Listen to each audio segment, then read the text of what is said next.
1 Thessalonians chapter 1 verse 1 to 5 sa Legacy Standard, Paul, Silvanus, and Timothy, to the church of the Thessalonians in God the Father and the Lord Jesus Christ.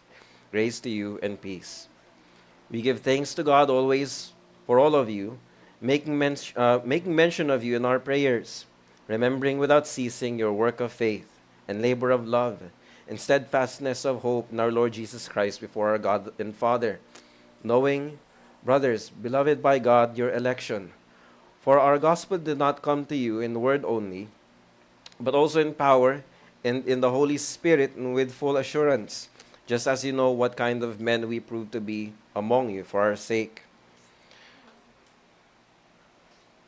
I personally would like to thank first and foremost God sa opportunity and even the gifts na binesto niya sa akin bilang guro or teacher na salita ng Diyos, and even sa Reformed Baptist Church of Malabon for entrusting me with yung preaching task this morning. And sa buong week ng pagpe-prepare nito, I must admit na iba yung nature ng Sunday school versus preaching. And while this is a very challenging task, this is a task that I'm willing and I would love to undertake dahil sa pagmamahal ko sa salita ng Diyos, sa Panginoon, and higit sa lahat sa mga tao ng Diyos. Nawa sa umagang ito maging pagpapala sa mga kapakinig sa atin. First and foremost, dito sa Heaven and Earth, ang liham ni Pablo na ating pag-aaralan this morning. Pero before we sit ourselves down, manalangin po muna tayo saglit, and let's ask God to help us sa pag-aaral ng Kanya salita this morning. Father, we thank you sa araw na ito, and we thank you for giving us a pleasant weather sa araw na ito, for keeping us safe, and for being with us throughout the whole week. We have confidence that we will be meeting with you, and we will commune with you sa magitan ng inyong salita. And I pray, even more so, na mangusap kayo sa magitan na inyong salita, and truly let the people of God hear from you and your word. Maging pagpapalan nawa ang pangalan na inyong salita sa umagang ito, and magsilbing gospel call sa ikaliligtas ng mga hindi pa nakakilala sa inyo this morning. Because we pray this in Jesus' name. Amen. Pwede na po tayo maupo.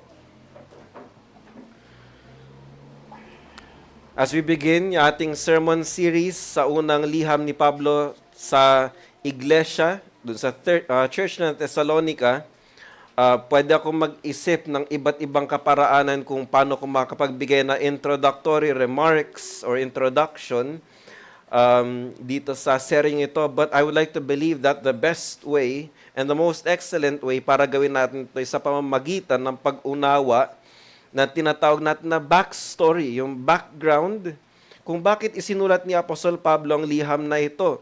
And ang backstory ng liham ni Pablo ay matatagpuan natin sa Book of Acts chapter 17 verses 1 to 10, which is pwede nating basahin sa ating sariling oras. And isa sa mga bagay na na-appreciate ko sa Biblia, sa salita ng Diyos, is makita natin if we are paying attention to what we are reading, bagamat iba't iba ang may akda at sumulat ng iba't ibang aklat or liham o sulat na meron sa Biblia, iisa ang kwento na kanyang itinuturo. Unang-una, ang kalooban ng Panginoon at kung paanong maluluwalhati ng mga tao ng Panginoon ang Diyos malaman kanyang kalooban at ikaliligtas ng mga hindi pa nanampalataya sa Kanya.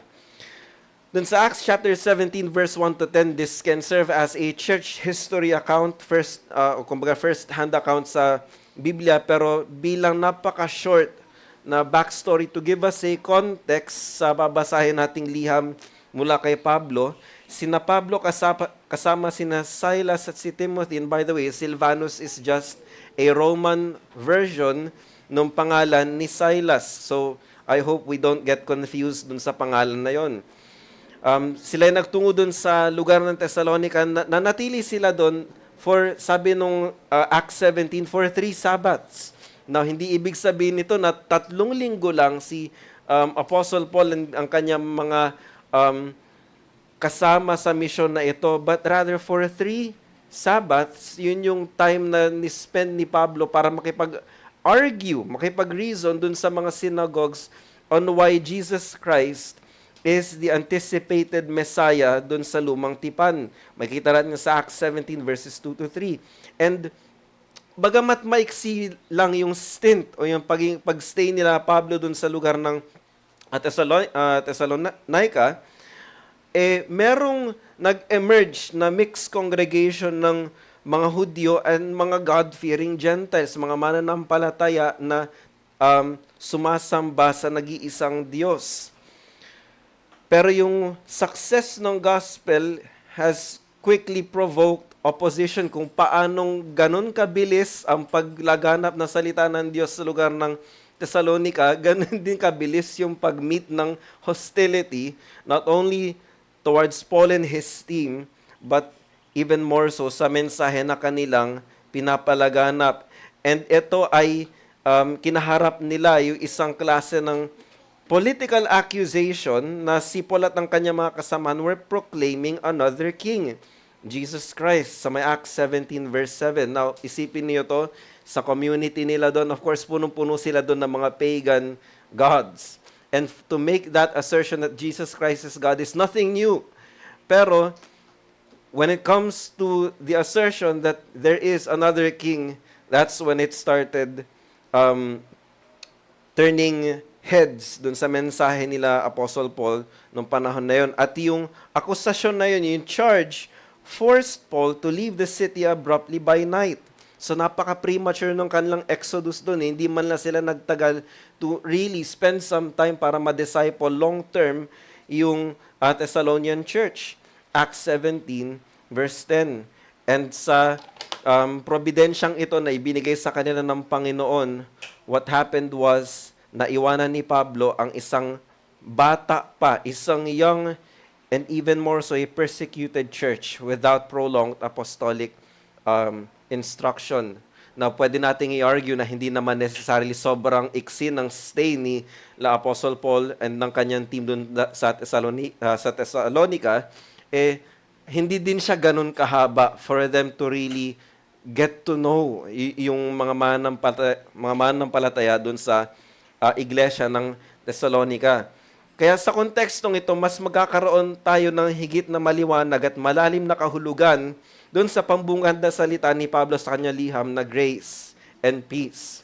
Bilang isang batang iglesia na kumakaharap na napakatinding persecution. Isipin nyo ito, may mga Hudyo din doon. And to profess faith in Christ during the first century gets a lay Jewish person disconnected sa kanyang community. Mawawalan siya ng trabaho, mawawalan siya ng pamilya, he will basically lose his life.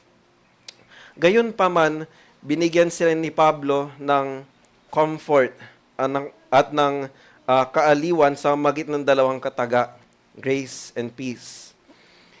Isa sa mga pinaka-importanteng observation na kailangan at dapat nating makita ay kung saan hinango ni Apostol Pablo ang mga katagang iyon.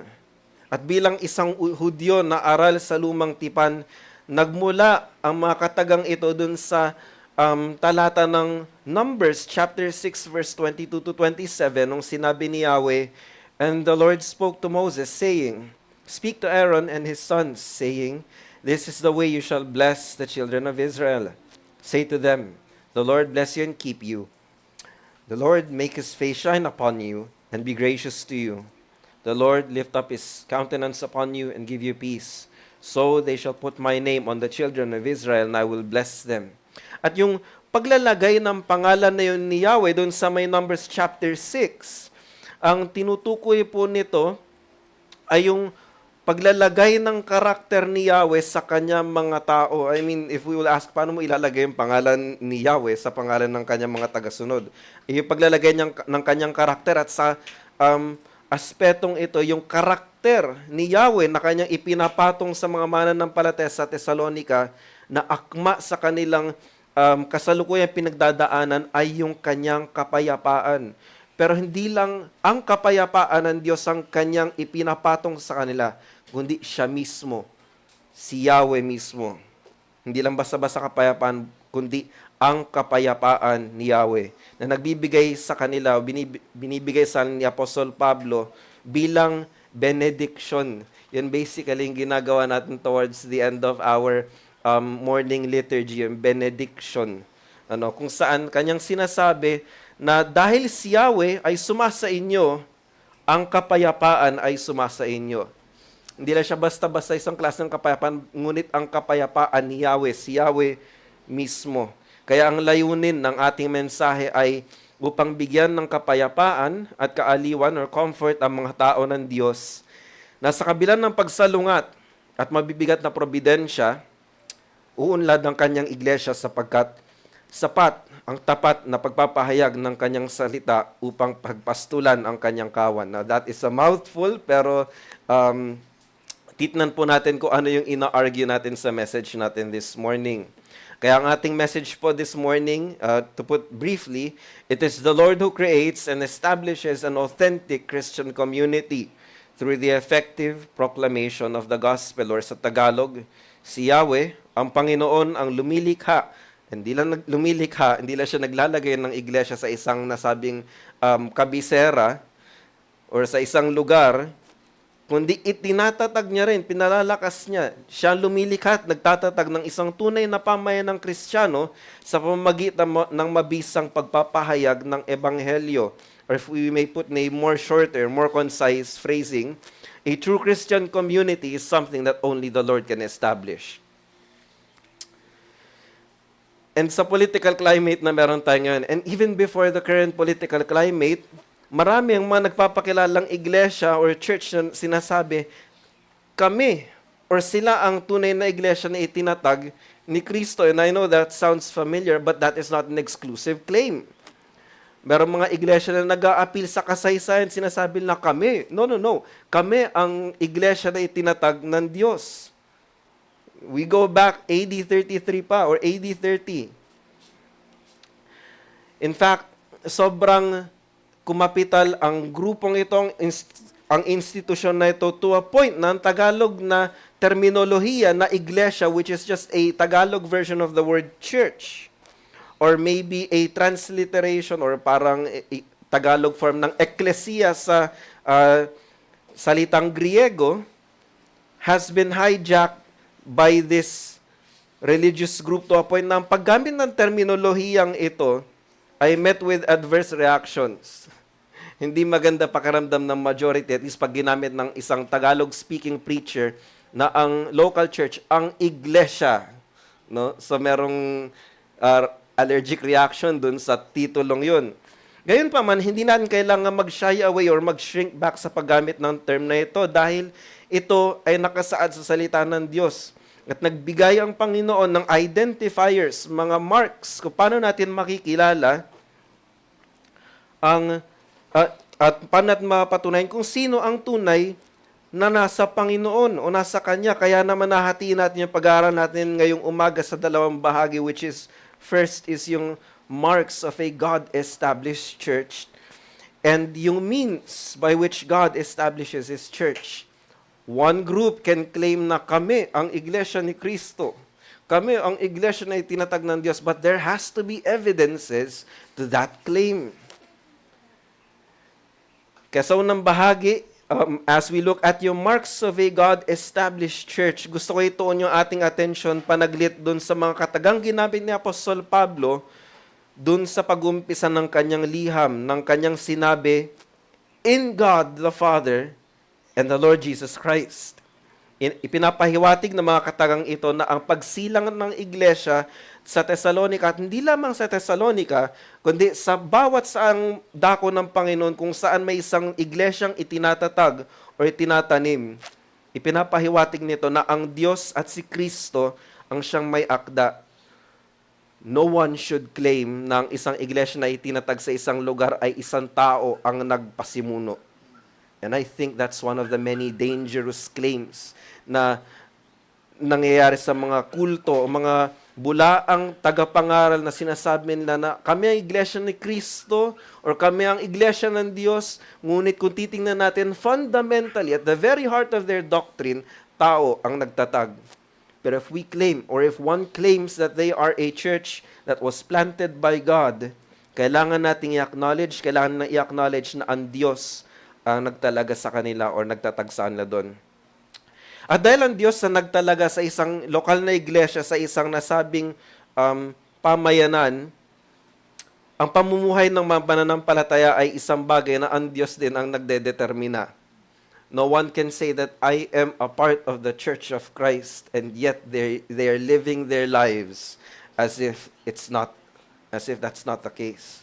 At isa sa mga marka o katangian ng iglesia na ang Diyos ang nagtalaga ay ang pagiging mapanalanginin. Now, I know that goes without saying. It has to be and it needs to be a prayerful church. Hindi lamang sa mga pagkakataon kung kailan tila ba ay umaayon sa atin ang pabor ng Diyos, which sadly, that's usually the case. Ngunit higit lalo sa mga pagkakataon na nakakaranas ang kanyang mga tao ng kabigatan. Kaya kung titignan natin dun sa verse 2 ng ating talata, sinasabi doon, we give thanks to God always for all of you, making mention of you in our prayers. And we need to understand that this is in the middle of a church being persecuted and a supposed elder or an elder, a spiritual father who is not there. And I think it is safe to assume na merong bagay kay Pablo na disheartened, disappointed, na I did not have that much time to spend with this young church and abruptly, sa providensya ng Panginoon, wala ako doon to be there for them. Gayon pa man, kahit ganun yung katatayuan na sa Thessalonica, kahit ganun yung katatayuan ni Pablo na maaari meron siyang dinaraing na kabigatan dahil sa providensya na yun, what he said was, we give thanks to God always. Pero sasabihin siguro na iba mga kapatid, Brother Steven, marami naman nag-aangkin sa kanila na sila iglesia na itinatag ni Kristo at mapanalinginin rin naman sila. And you are right to bring up that contention. Kaya nga, isa sa mga titingnan natin, as we look at that question, is siguro isipin lang, ibig ba nung sabihin, anyone who claims to be that they are a church established by God in Christ, ay tunay na iglesia sila ng Diyos? Sasagutin ito nung unang dalawang kataga dun sa sinabi ni Pablo, in God, the Father, and the Lord Jesus Christ. Na kahit ano pang pag-aangkin mo o ng isang grupo na ikaw or kayo ay kabilang sa isang iglesia na itinatag ng Diyos, that claim means nothing unless you are in God through the reconciliating work given freely through Christ. Kaya gusto kong i-take yung opportunity na ito to call those who make such claim. Gusto kong kunin yung pagkakataon na ito para tawagin sa pagsisisi sa kasalanan pananampalataya kay Kristo ang mga makasalanang patuloy na tumatanggi at nagre-rebelde sa Diyos. In spite of your claim being a member of the church that God in Christ has established, ang naghihintay lamang sa iyo walang hanggang kamatayan, kapahamakan at pagkawalay mula sa presensya ng Diyos. At naway itigil mo ang pagtitiwala sa false hope ng iyong identity sa isang religious institution. At ilagak mo ang iyong pananampalataya kay Kristo at lumapit ka sa Kanya. At sa Kanyang pinangako, kagaya sinabi ni Jesus Christ sa John 6:37, all that the Father gives me will come to me, and the one who comes to me I will by no means cast out.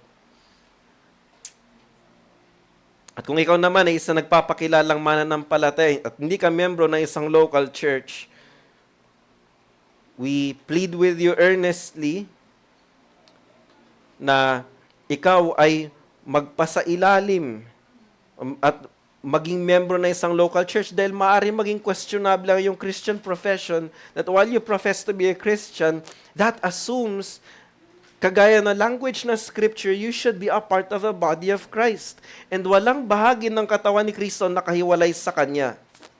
Gaya na sinabi ng 1 Corinthians chapter 12, verse 12.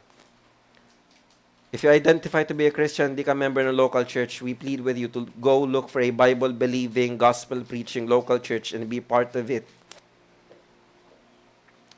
Na going back dun sa mark ng prayerfulness bilang unang marka ng isang iglesia na tunay na itinatag ng Diyos, makita natin dito yung manner of prayer na meron si Apostle Paul tungo sa kanyang mga minamahal na anak sa pananampalataya.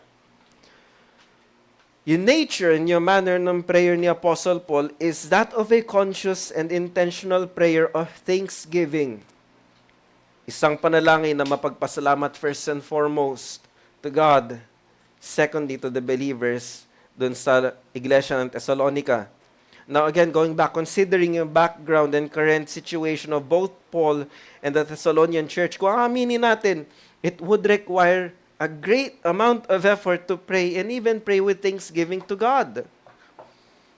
And maaaring maging knee-jerk response natin, most especially if we put ourselves in that situation, yung maging automatic response natin sa mabigat na providensya ng Panginoon ay murmuring and complaining, pagrereklamo. Hindi sinabi ni Pablo sa kanyang panalangin, Lord, bakit? Bakit ngayon pa? Sana tumagal pa ako ng konti dun eh. I could have done more for these young converts, but instead, he thanks God for them. Pero hindi lamang yung pagpapasalamat, yung characteristic ni Apostle Paul in spite of God's heavy providence upon him and the church, kundi isa din tong panalangin ng pag-alaala sa mga mananampalataya sa lugar ng Thessalonica. It is a prayer of remembrance. Notice yung phrasing na sinabi, making mention of you, remembering without ceasing, dun sa may verse 3. At isa pa sa mga ito ay isa mga katangian ng panalangin ni Pablo dahil hindi lamang basta pag-alaala yung kanyang ginagawa sa Thessalonian church, but yung pag-alaala ng mga mabubuti and commendable traits na meron ang kapatiran sa Thessalonica. What gave the Apostle Paul joy and comfort sa kabila ng challenges na kinakaharap niya at ng iglesia sa Thessalonica is the fact that even in his absence, the Thessalonian church is thriving and cultivating fruits of the Spirit. In the process, sila ay nakapagministeryo sa bawat isa. Lahat ng ito ay naguugat sa katotohanan na sila ay tunay na hinirang at pinili ng Diyos. Verse 3 and 4, remembering without ceasing your work of faith, labor of love, and steadfastness of hope in our Lord Jesus Christ before our God the Father, knowing, brothers, beloved by God, your election. Ang confidence ni Pablo ay yung assurance that they have been chosen by God. And it is because they have been chosen by God, it is very much safe to assume they're indwelt by the Spirit of God, and therefore they're able to work out ang kanilang salvation with fear and trembling. Notice yung fruits of the Spirit present dun sa verses 3. Faith, love, and yung steadfastness of hope, or yung hope. Kaya ang point is ang pag-aangkin na ikaw ay membro ng isang tunay na iglesia na itinatag ng Diyos ay walang kabuluhan kung hindi ito nagbubuti ng mga mabuting gawa na nakakapagbigay luwalhati at kaluguran sa Diyos. At di lang yun ng kalakasan sa kapwa natin mananampalataya. Now, why do I have to qualify that? Dahil marami naman mag-aangkin na nakakagawa sila ng mga mabuting gawa, but we need to ask, is that a kind of work that pleases God? And is that a kind of work that encourages the brothers and sisters in Christ? Labas sa Panginoon, walang mabuting gawa mo makapagbibigay ng lugod sa Kanya. Hindi lamang mga mabuting gawa ng iglesia na Thessalonica, ngunit ang mga mabuting gawa na ito is not something that we can produce on our own by our own efforts, and even more so, not something that we can sustain long-term apart from the Spirit of God. Ito ay kusang pinamamalas na isang mananampalataya na may tunay na ugnayan sa Diyos sa pamamagitan ni Kristo at sa panibagong puso na kaloob sa Kanya sa pamamagitan ng regenerating work na dulot ng banal na Espiritu ng Diyos. Which is why we argue na kaya nakapag-minister, kaya nakapag-cultivate ng works of the Spirit ang Church ng Thessalonica is they are in God. They are reconciled with God through Christ and they are indwelt by the Spirit of God. Kaya ang challenge sa atin sa unang bahagi ng ating pinag-aaralan is while I have no reason to doubt yung profession of faith natin dito, hindi lamang sa Heaven on Earth Reformed Baptist Church, but even more so sa Reformed Baptist Church of Malabon, while I have no reason to doubt yung ating profession of faith.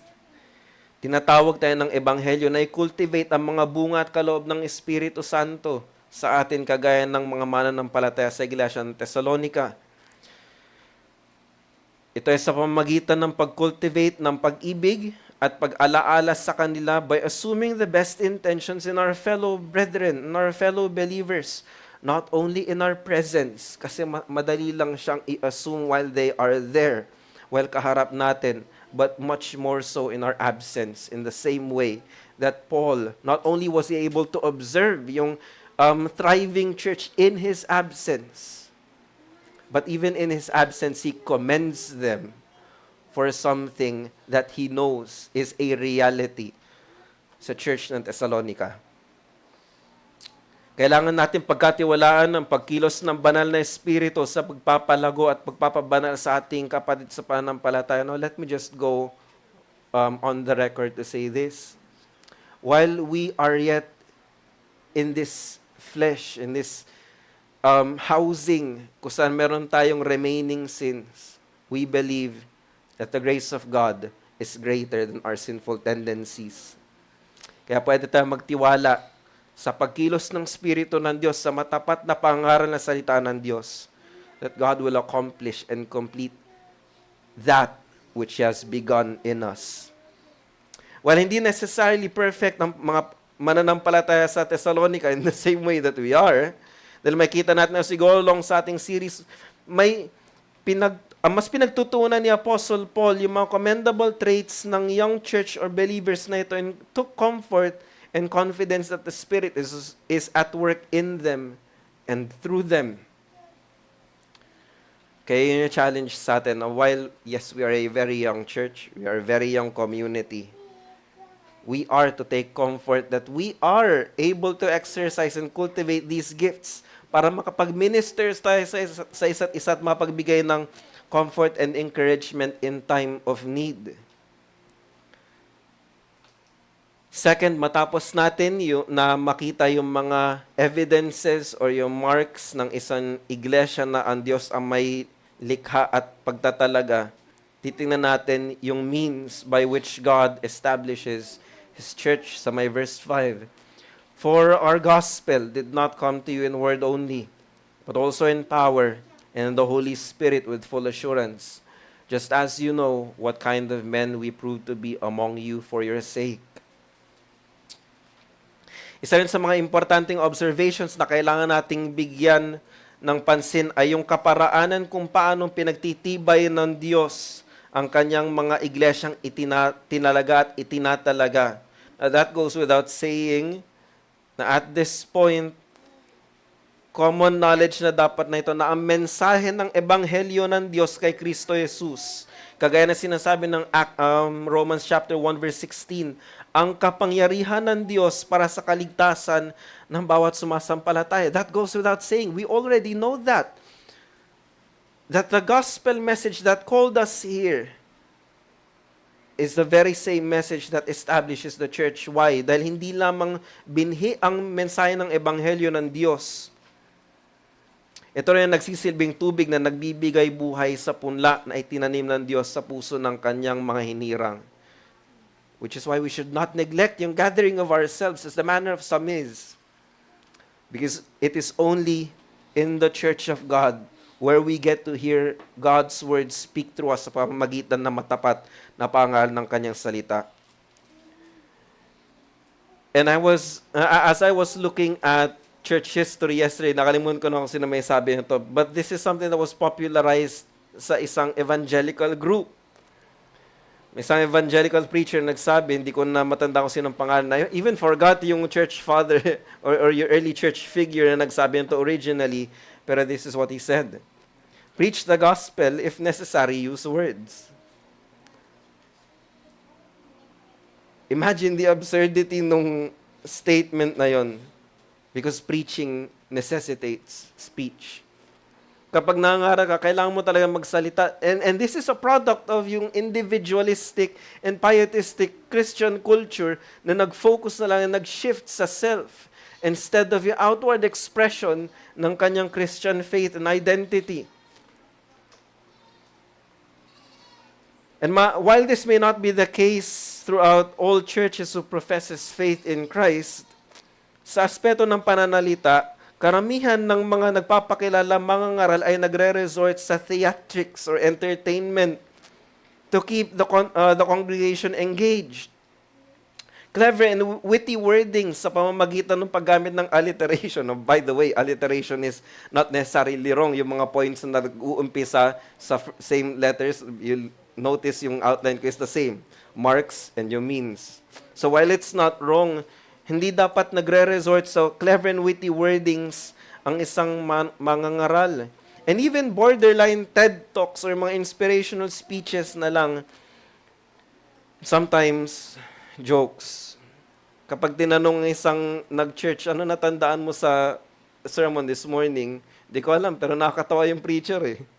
Gising ako all throughout ng sermon. Tawa ako ng tawa eh. Hindi itong kaparaanan na itinalaga ng Diyos kung paano dapat ipangaral ang kanyang salita. While we can argue that they are doing this, while we can argue that what they are doing is not necessarily a pangangaral, but a sorry excuse for one. You can call that preaching. Isa pa sa mga extreme that one may fall into, and I'm afraid that there are some cases of this among who profess to be reformed sa kanilang preaching methodology, ay yung maging mere information dump na lang ang pangangaral ng Ebanghelyo ng Diyos. While there's room for scholasticism sa pangangasalta ng Diyos because the words of God are intellectually engaging. Hindi pwede maging mere information dump na lamang pangalan ng Ebanghelyo ng Diyos. While expository preaching and listening involves intellect, hindi dapat manatiling intellectually stimulating na lamang ang gospel proclamation, kundi dapat itong bumaba sa relational level or aspect. Dahil yun yung goal ng pangalan ng salita ng Diyos, to sanctify the people of God in the process sa aspect ng relationship. Matupad yung panalangin ni Kristo and it will be done. May they be one. And I would like to believe na itong kadahilanan kung bakit ang isang mananampalataya o yung mga mananampalataya sa Thessalonica ay nagkaroon ng paglago sa iba't ibang aspeto ng kanilang pananampalataya kasi hindi lang info dump yung ginawa ni Apostle Paul. Sinabi dun sa verse 5, just as you know what kind of men we prove to be among you for your sake. Yung kanilang pangangaral ay hindi lamang intellectually stimulating, but it went down sa relational aspect. They were able to observe yung life and yung conduct ni Paul and ng kanyang missionary team. Which is why pwedeng ang isang preacher ay isang maging pinaka-eloquent na speaker and gospel preacher and even exegete in the process, yet at the same time, iwan ang pulpito na hindi narinig ng mga hinirang ng Diyos kung ano mensahe ng Panginoon para sa kanila for that day. Because one of the things that we need to remember and to be reminded about ay labas sa kapangyarihan at pagkilos ng Espiritu ng Diyos, hindi magbubunga ang lahat ng efforts ng pangaral ng Ebanghelyo ng Diyos. Which is why the text reads, for our gospel did not come to you in word only, but also in power and in the Holy Spirit. Notice yung word na power dun sa text. Ang tinutukoy po nito yung power ay yung signs and miracles that followed after their preaching as a means to authenticate your message. Kung titignan natin yung sinasabi sa Hebrews chapter 2 verse 3 and 4, if I may go on a tangent here, how shall we escape if we neglect so great a salvation, which at the first began to be spoken by the Lord, and was confirmed to us by those who heard him, God also bearing witness both with signs and wonders, and with various miracles. and gifts of the Holy Spirit according to His own will. At dahil hindi tayo naniniwala, kagaya ng mga charismatics, na kaya ng mga mananampalataya sa kasalukuyan na mag-demonstrate ng same power na ito, kagaya ng ginagawa ng mga apostol. We argue for this. Hindi natin kaya maglakad sa tubig. Hindi natin kaya magpagaling na may sakit. Hindi natin kaya magbuhay ng patay.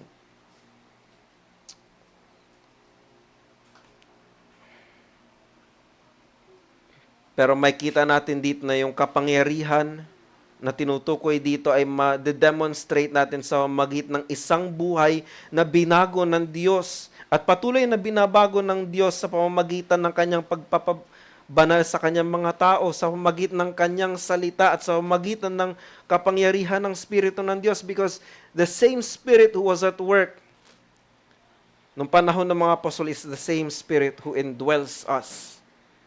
Hindi na diminish yung power ng Espiritu ng Diyos, na as God changed yung first century church drastically, naniniwala ako that God changes and continues to change ang kanyang mga tao as He sanctifies them. Kaya naman Paul made the assertion, you know what kind of men we were among you for your sake. Now while present to authenticate yung message nila, dun yung signs and wonders, one of the things that really stood out kina Paul is their way of life. The Thessalonian believers saw how they lived. Kaya important point is, tanging sa magitan lamang ng matapat na pangaral ng Ebanghelyo ng Diyos at sa pagkilos ng Diyos Espiritu Santo, tunay na pagtitibay at mapapatatag ang isang lokal na iglesia. And get this, kalakip ng buhay na may pagpapasakop at pagsunod sa mga bagay na hinihingi ng Ebanghelyo. That is the nature of Paul's message during their day. Now, while those signs and wonders are mighty, mas naobserbahan ng Thessalonian church yung message na to in a relational level and aspect, which is why they were able to demonstrate that same thing toward their fellow Thessalonian believers, even in the absence of Paul. Kaya yung sin na gusto ko i-mortify natin dito this morning ay yung tinatawag natin na sin of apathy. Well, napag-usapan natin every once in a while yung tinatawag natin sin of empathy, maaari ding mahulog sa apathy ang isang mananampalataya o ang isang iglesia as a whole. Now, kailangan nating i-define ano ba itong tinatawag natin na apathy, no? Na briefly, yung apathy is a state of reduced interest, motivation, or emotional engagement. An apathetic person is not necessarily sad or angry, but they may simply feel indifferent or unconcerned about things that would normally matter. Related dito yung concept na laziness or katamaran by choosing not to exert effort despite having the desire or capacity to achieve a goal. Now, paano natin ito makikita sa ecclesiastical aspect? Paano natin makikita itong sin of apathy sa isang local church o sa isang local covenant community, sa isang fellowship? Present ang sin of apathy at least sa tatlong examples na ito. Yung pagtingin sa iglesia primarily as a place to receive rather than a community to contribute to. Why? Because you can see that there's a need in church, and even if you have the capacity, parang ganun lang. Wala lang sa isang mananampalataya. Avoiding opportunities to encourage, support, and pray for others. And hindi ba ito yung reality sa Thessalonian church? In the absence of an elder, they were there for each other. And kung naging apathetic siguro ang Thessalonian believers toward each other, I don't know if Paul has something to commend them with sa umpisa ng kanyang liham. Pero ito yung masakit. Continually serving, but only because you feel obliged. You've lost your interest. You've lost your motivation. You've lost yung emotional engagement. the church can be apathetic at times, if not most of the time. Kaya ang gospel cure natin sa kasalanang ito na in times na tayo nahuhulog knowingly or let's grant unknowingly, sometimes hindi natin nakikita yung apathetic tendency not only of the church but of the individual Christian. Ang ating gospel cure is this. Ang pag-look back sa sanctification na dulot ng salita ng Diyos at ng Espiritong Banal sa pamamagitan ng matapat na pangaral ng Ebanghelyo during corporate worship at active, intentional dependence sa pagkilos ng Banal na Espiritu sa ating mga personal studies or private worship. May mga pagkakataon na tayo nagiging indifferent or apathetic sa pagkilos ng Espiritu ng Diyos sa ating private worship and sa demands ng ating theological advancements by simply going through the motions of just reading our Bibles and getting aha moments and mind-blown moments while yung intellectual stimulating aspect ng words of God is good and it is beneficial for the church. Kapag naging apathetic tayo, wala tayong pakialam and it does not matter what the demands of the Scripture is. Doon tayo nahuhulog sa kasalanan na ito. But Christ, with everything that He knows about the words of God, about the law, at yung demand nito, lived a life in full dependence to the Spirit's enabling and in the process living a life of active obedience that none of us can.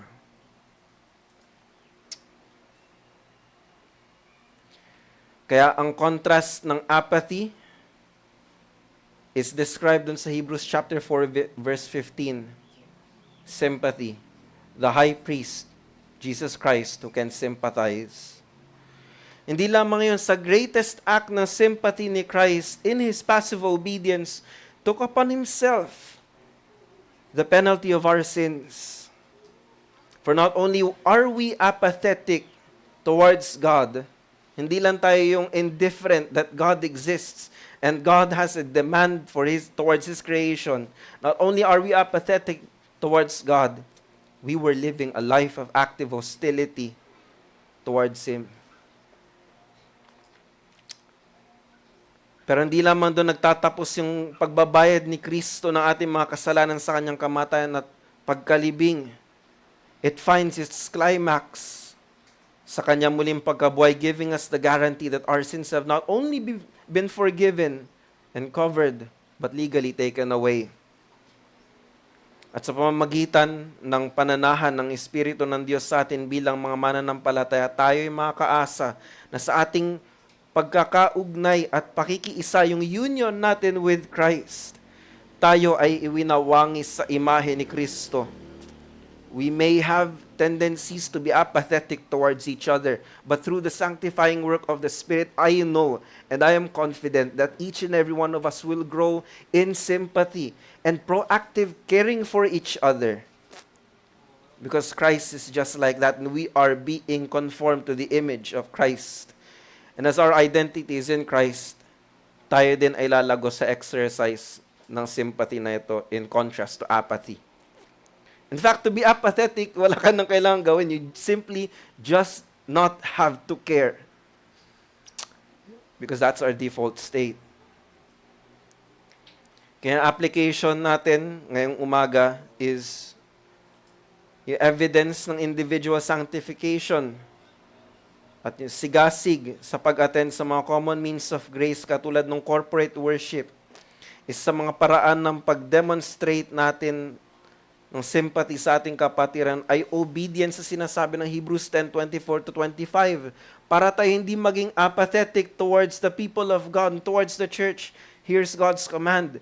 Let us consider one another in order to stir up love and good works, not forsaking the assembling of ourselves together as a manner of some, but exhorting one another.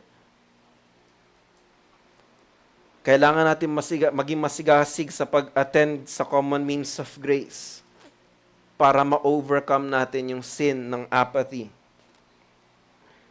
Kung di man natin makamusta yung ating kapatiran outside of Lord's Day, which sometimes, if not most of the time, that's the case. Hindi natin sis, chat ka lang, kamusta ka na? Bro, kamusta? May prayer request ka ba? Most of the times, we fail in that aspect. I even fail in that aspect.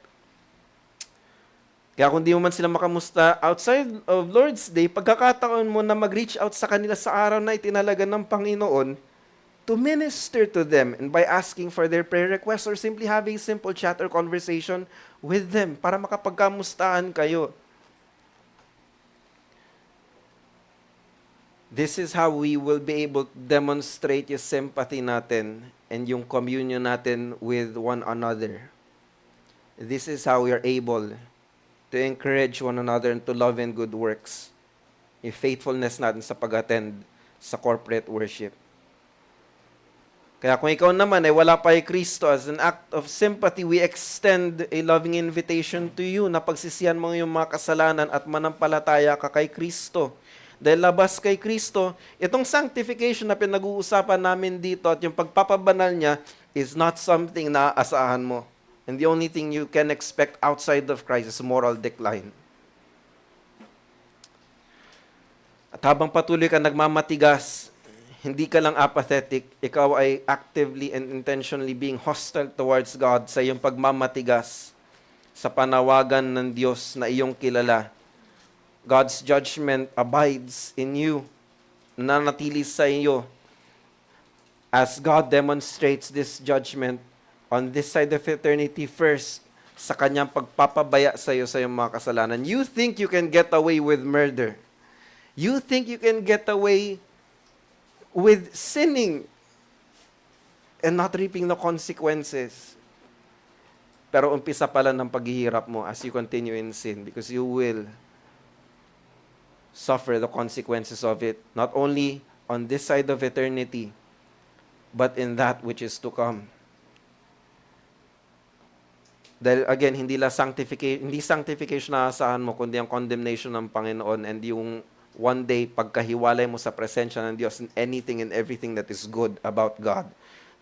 Papunta sa isang lugar kung saan nananahan lamang ay kanyang walang hanggang kapuotan ng kanyang hustisya sa mga kumakalaban sa kanya. A quick challenge sa atin is hindi naman mawawalan ng problema ang iglesia eh. Hindi mawawalan ng pagsubok ang mga iglesia na itinalaga ng Panginoon. But we are never without hope.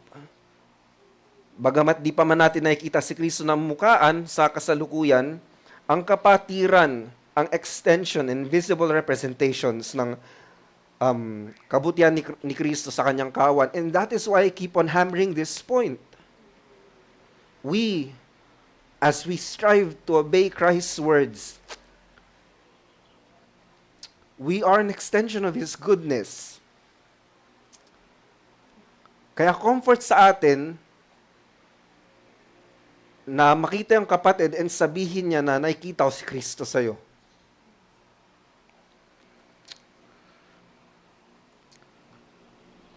Ang mga tapat na pastor, kanyang honest labor sa exercise ng oversight, mga kapatiran na patuloy na nangangamusta at nagpapahita ng malasakit.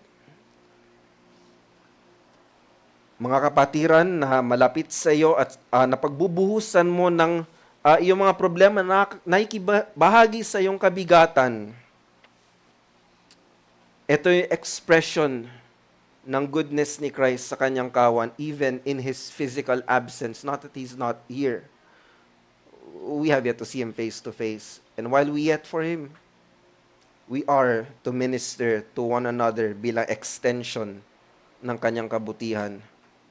Sa Lord's Supper, nakikita natin tangibly, nagpapaalala sa atin ng ating union and communion with Christ and with each other as one body of Christ. Ito yung mga itinalaga ng Panginoon, ang ating dakila at ang ating mabuting pastol, para maranasan natin yung kanyang kabutihan as we wait for that day where we finally see Him face to face. At kung pinoproklama natin na kabahagi tayo ng iglesia ng Diyos na siya ang may tatag, dapat tayo maging diligent sa means of grace na itinalaga ng Diyos.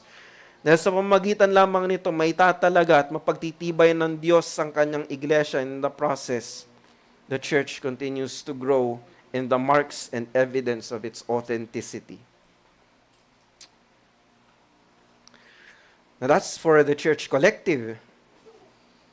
Para naman sa atin dito sa Heaven on Earth Reformed Baptist Fellowship, kagaya sinabi natin, there's not one church that's without challenges. There's not one church na hindi kumakaharap ng mga mabibigat na probidensya. We too are facing a great challenge. A challenge in which we too are never without hope. And kagaya ng church ng Thessalonica, bata pa rin tayo. And this is why I think not only was this letter written to the Thessalonian church, but this was written for us. Magpapatuloy tayo and magpapersevere in the absence of a local elder. But I'm not saying that in the detriment of, or to the detriment of our dear Pastor Eli or yung Reformed Baptist Church of Malabon. It just so happened that we are a church plant. Kaya wala pa tayong local elder. Magpapatuloy tayo. Ngayon kagaya din ng church sa Thessalonica, even in the absence of a spiritual father and an elder, we are confident that we are thriving. Dahil bilang isang covenant community of which I am confident na ang Diyos ang nagtalaga dito sa lugar ng Imus. Our confidence is in the faithful labor and proclamation of the gospel and sa outworking and inworking ng Spirit sa atin, giving us the assurance of the fact that we are part of God's elect. And even as we face trials and challenges bilang church plant, even in the absence of a local elder, in the same way that Paul's letter ministered to the Thessalonian church, the words of God is sufficient. Christ's words is sufficient because the shepherd of this little flock lives and is looking after us. At habang naghihintay tayo patiently for yung candidate ng eldership natin to be ordained, may it be na kagaya ng Thessalonian church, we would minister to each other through a work of faith, labor of love, patience of hope. Amen. Let's pray.